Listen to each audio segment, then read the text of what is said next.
तो प्रभात बच्चों, मैं हिंदी की टीचर कमला मैम आज आपको पाठ 7 क्या निराश हुआ जाए जो है पढ़ाऊंगी बेटा।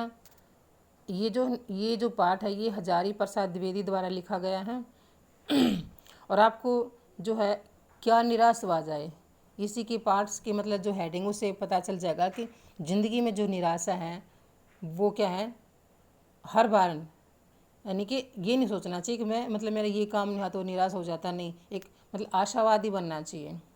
और एक निबंध के रूप में है ये, और इसमें जो लेखक है उसने देश की सामाजिक बुराइयों पर प्रकाश डालते हुए ये स्पष्ट किया है कि बुराइयों के साथ जो अच्छाइयों को भी उजागर किया जाना चाहिए, कि एक जो मनुष्य है उसमें बुराई नहीं ढूंढनी चाहिए, उसमें अच्छाई भी देखनी चाहिए।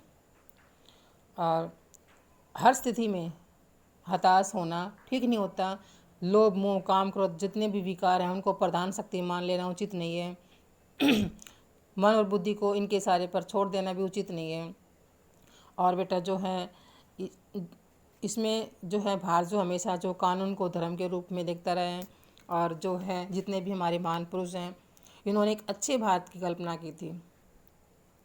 लेकिन जो हमारा जो आज जो भारत है उसमें क्या भ्रष्टाचार है, बेईमानी है, किसी के डाका डाला जा रहा है, हत्या है, चोरी है, तस्करी है। कहीं भी आप समाचार न्यूज़पेपर उठा लो, सुबह पढ़ो या न्यूज़ टीवी पे देखो तो यही चलता रहता है।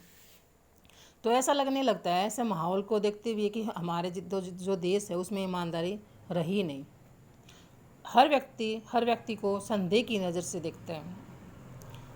लेकिन कई बार ऐसा होता है कि मान लो आप से मैं मान लो कहीं जा रहे हैं, हमारी स्कूटी ख़राब हो जाती है, सोचने पर लग जाते हैं, निराश हो जाते हैं, अब क्या करें। कई बार ऐसा होता है कि कोई आदमी हमारी आकर मदद करता है तो तब हमारे को ऐसा लगता है बेटा कि ईमानदारी अब भी देश में है। तो बेटा आप लेसन पढ़ते हैं।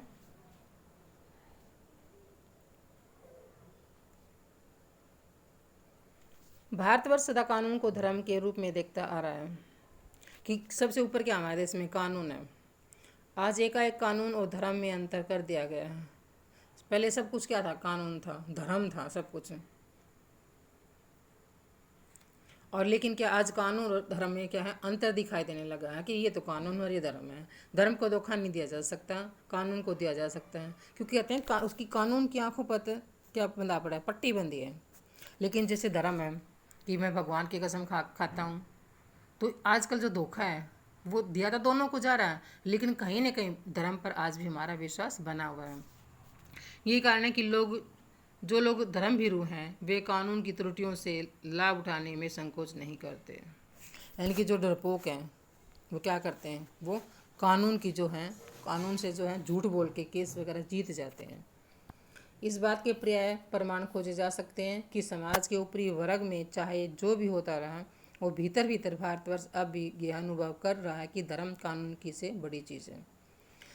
कहते चाहे भारत के अंदर कुछ भी होता रहे, किसी भी वर्ग में चाहे, लेकिन फिर भी कहीं ना कहीं जो है हम किसको, धर्म को जो है कानून से बड़ा मानते हैं। आप भी सेवा, ईमानदारी, सच्चाई और आध्यात्मिकता के मूल्य बने हुए हैं। वे दब अवश्य गए हैं लेकिन नष्ट नहीं हुए हैं। कहता है कि आज भी जो देश में सच्चाई भी है, ईमानदारी भी है, भाई आध्यात्मिकता भी, जो भगवान की तरफ जाते हैं, भगवान का नाम लेते हैं, तो वे जो है दब गए हैं, लेकिन वह अभी भी इस बात से नष्ट नहीं हुए हैं।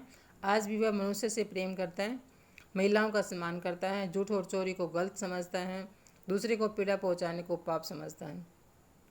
कहते हैं कि फिर भी कहीं ना कहीं हमारे अंदर डर रहता है। मैंने चोरी की, झूठ बोला कि जैसे अभी मैंने आज ये गलत काम किया है, दूसरे को दुख पहुंचाने से कहता है कि अगर मैं दूसरे को दुख पहुंचाऊंगा पाप लगेगा। लेकिन अब भी हमारे अंदर तो ये चीज़ें सारी। हर आदमी को अपने व्यक्तिगत जीवन में इस बात का अनुभव करता है। समाचार पत्रों में जो भ्रष्टाचार के प्रति इतना आक्रोश मीन्स गुस्सा है, वह यही साबित करता है कि हम जैसी चीज़ों को गलत समझते हैं और समाज में उन तत्वों की प्रतिष्ठा कम करना चाहते हैं जो गलत तरीके से धन या मान संग्रहण करते हैं। कि जो आदमी गलत तरीके से पैसा कमाता है, चाहे कितना ही बड़ा आदमी क्यों न, लेकिन हम उसको एक बार ज़रूर कहते हैं कि जो इन्होंने जो पैसा गलत तरीके से कमाया है ये इसको पाप लगेगा। दोषों का पर्दाफाश करना बुरी बात नहीं है। बुराई का यह मालूम होती कि किसी के आचरण के गलत पक्ष को उद्घाटित करके उसमें रस लिया जाता है।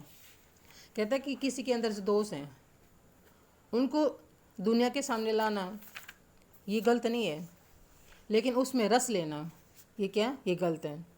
कहते हैं कि दोषों को उजागर करने में कोई विशेष बुराई नहीं है, लेकिन क्या है, बुराई को इस बात में है कि किसी व्यक्ति की बुराइयों को उजागर करने में रस लिया जाता है तथा दोषों को उजागर करने वाला यह समझने लगता है कि उसका कर्तव्य तो अमुक व्यक्ति की बुराइयों को उद्घाटित करना मात्र है। मनुष्य किसी के गुणों को उजागर करने में कतई रस नहीं लेता। आज यह उसका स्वभाव ही बन गया है। बुराई में रस लेना बुरी बात है, मगर किसी की अच्छाई को उतना ही रस लेना लेकर लोगों के सामने प्रकट न करना उसे भी बुरी बात है। तो बेटा अगर किसी के अंदर दोष हैं तो बेटा उसके मतलब गुण भी मिलेंगे उसके अंदर। कहते हैं कि 1000 अगर गुण हैं तो एक अवगुण जरूर मिलेगा, 1000 अवगुण जरूर हैं तो एक जो है उसमें गुण जरूर मिलेगा, क्योंकि हर मनुष्य के अंदर अच्छाई और बुराई दोनों चीज़ होती हैं। एक बार रेलवे स्टेशन पर, ये जो है अभी यहाँ पे लेखक अपने बारे में बता रहा है कि मेरे साथ क्या हुआ, क्योंकि इसके बाद लेखक ने 2 जो है कहानियाँ इसमें बताई हैं छोटी छोटी अपने ये जो कहीं यात्रा कर रहे थे उस टाइम। एक बार लेखक स्टेशन पर टिकट लेते हुए गलती से मैंने 10 के बजाय 100 रुपये का नोट दिया और जल्दी में गाड़ी में चढ़ गया आकर, यानी कि बैठ गया। कहता कि एक बार जो है ये कहीं जा रहे थे तो जल्दी में 10 रुपये की टिकट थी, 10 के बजाय उन्होंने 100 का नोट दे दिया उसको। थोड़ी देर में टिकट बाबू उन दिनों कि सेकंड क्लास के डिब्बे में हर आदमी का चेहरा पहचानता हुआ उपस्थित हुआ। उसने मुझे पहचान लिया और बड़ी विनम्रता के साथ मेरे हाथ में 90 रुपये रख दिए और बोला, ये बहुत गलती हो गई थी, आपने भी नहीं देखा और मैंने भी नहीं देखा। उसके चेहरे पर विचित्र संतोष की गरिमा थी। मैं चकित रह गया, यानी कि मैं हैरान रह गया कि बड़ी मुश्किल से उसको पहचानते हैं क्या है, सबका चेहरा देखते हुए मेरे पास आता है और कहता कि जो है आपकी भी गलती और मेरी भी गलती, क्योंकि आपने देखा नहीं और मैंने मतलब इसको वापस कर देता है। तो देखो कितनी अच्छी बात है। कैसे कहूँ कि दुनिया में सच्चाई और ईमानदारी लुप्त हो गई। लुप्त होता बेटा खत्म होना। वैसे अनेक अवांछित घटनाएं भी हुई हैं, परंतु यही घटना ठगी और वंचना की अनेक घटनाओं से अधिक शक्तिशाली है। कहता है कि बहुत सारी घटनाएं होती हैं ज़िंदगी में, कुछ अच्छी भी होती हैं, कुछ बुरी भी होती हैं। फिर आगे बताते हैं, एक और घटना बताते हैं। एक बार मैं बस में यात्रा कर रहा था, मेरे साथ मेरी पत्नी और 3 बच्चे जो हैं थे। बस में कुछ खराबी थी, रुक रुक कर चलती थी। गंतव्य से कोई 8 किलोमीटर पहले एक निर्जन सुनसान स्थान पर मैं बस ने जवाब दे दिया था। गंतव्य होता है बेटा जहाँ हमारे को पहुँचना होता है। कहता है कि मैं 3 बच्चों के साथ, अपनी पत्नी और 3 बच्चों के साथ क्या करता, यात्रा कर रहा था किसी बस में, और जहाँ पर मुझे पहुँचना था उससे पहले 8 किलोमीटर जो है वो सुनसान निर्जन होता है, जहाँ पे कोई ना हो, सुनसान जो है जो जगह जो होती है वहाँ पे जो है बस ख़राब हो जाती है। रात का जो समय था वो 10 बजे थे। बस में आते ही घबरा गए, कंडक्टर उतर गया और एक साइकिल लेकर चलता बना। लोगों को संदेह हो गया कि हमें धोखा दिया जा रहा है। तो कहता है जो डॉक्टर का जो कंडक्टर है वो बिना बताए जो साइकिल लेकर चला जाता है, और उसके बारे में जो यात्री हैं वो कुछ और सोचते हैं कि हमारे को उन्होंने धोखा दे दिया। बस में बैठे लोगों ने तरह तरह की बातें शुरू कर दी।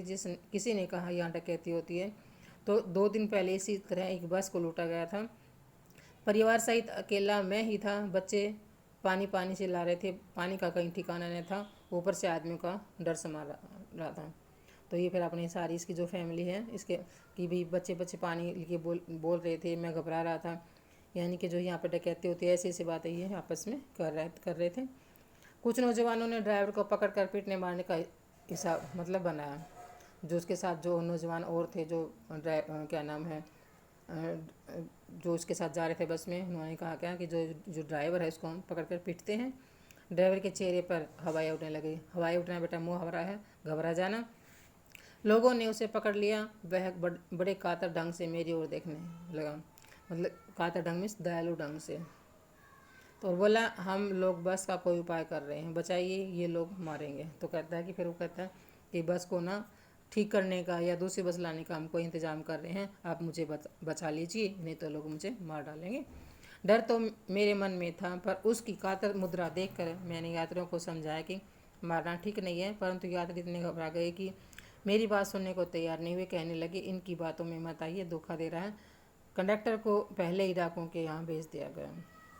तो जो है ये जो है लेखक और जो यात्री जो गण है ना वो आपस में बातें कर रहे हैं कि इसकी तरफ दारी मत कीजिए, इन्होंने हमारे को धोखा दिया है।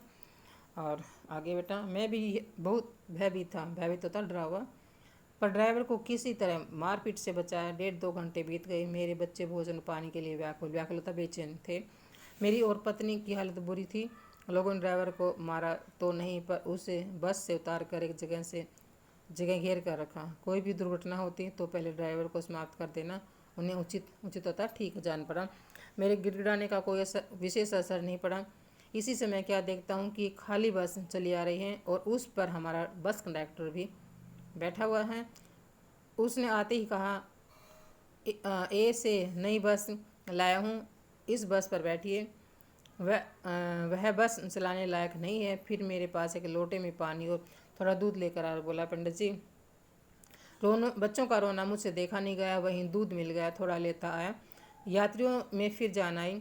सब ने उसे धन्यवाद दिया, ड्राइवर से माफ़ी मांगी और 12 बजे से पहले ही हम सब लोग घर बस में से पहुंच गए। कैसे कहूँ कि मनुष्यता एकदम समाप्त हो गई है। तो कहता है कि मैं हर रोज़ न्यूज़पेपर पढ़ता हूँ चोरी डकैती के, मार काट के, लेकिन अब मैं कैसे कहूँ, क्योंकि उसके साथ 2 बार घटना घटी है। एक बार तो पैसों की रेल के समय और दूसरी बस के समय। तो कहता है कि अब भी जो कहीं ना कहीं मनुष्य के अंदर बची हुई, इंसानियत बची हुई है। कैसे कहूँ कि लोगों ने दया माया रह ही नहीं गई। जीवन में जाने कितनी ऐसी घटनाएं हुई हैं जिन्हें मैं भूल नहीं सकता। कहता है कि और सारी घटनाएं हुई हैं, लेकिन मैं किसी को नहीं भुलाऊँ। ठगा भी गया हूँ, धोखा भी खाया है परंतु तो बहुत कम स्थलों पर विश्वासघात नाम की चीज़ मिलती है। केवल उन्हीं बातों का हिसाब रखो जिनमें धोखा खाया है, तो जीवन कष्टकर हो जाएगा। कहता है कि अगर तुम तुम्हारे साथ जो गलत काम हुए हैं, गलत घटनाएं घटी हैं, अगर तुम उसको याद रखोगे तो तुम्हारा जो जीवन है जो मुश्किल हो जाएगा जीने के लिए। परंतु ऐसी घटनाएं भी बहुत कम नहीं हैं जब लोगों ने अकारण सहायता की है। कहते कि ज़िंदगी में मतलब जब आदमियों ने मदद की है तो ये भी मतलब जो है किसी भी बेवजह से, किसी भी कारण, तो ये भी कम नहीं है।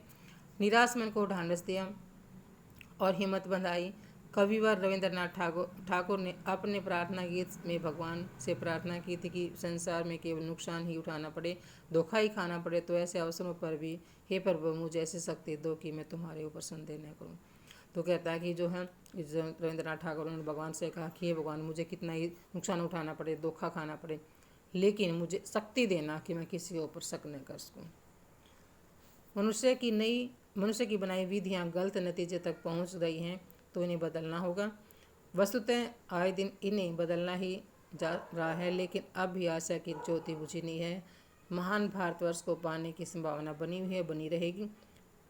मेरे मन, निराश होने की जरूरत नहीं है। तो फिर अपने मन को संबोधित करता है कि हे मेरे मन, भारतवर्ष में बदलाव आ रहा है, आएगा और ऐसी संभावना है।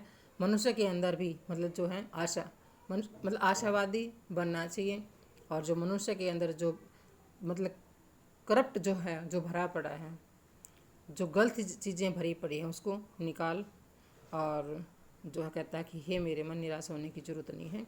तो बेटा ये आपको लेसन समझ में आया होगा, क्योंकि ये इसने कहा है लेखक ने, कभी भी ज़िंदगी में निराश होने की ज़रूरत नहीं होती। कभी दुख आता है, कभी सुख आता है, कभी धोखा मिलता है और कभी अकारण ही बेवजह भी किसी की सहायता मिलती है। तो बेटा ये इसी का नाम ज़िंदगी है और चलते रहना चाहिए, निराश नहीं होना चाहिए। धन्यवाद बेटा। ओके बेटा, बाय।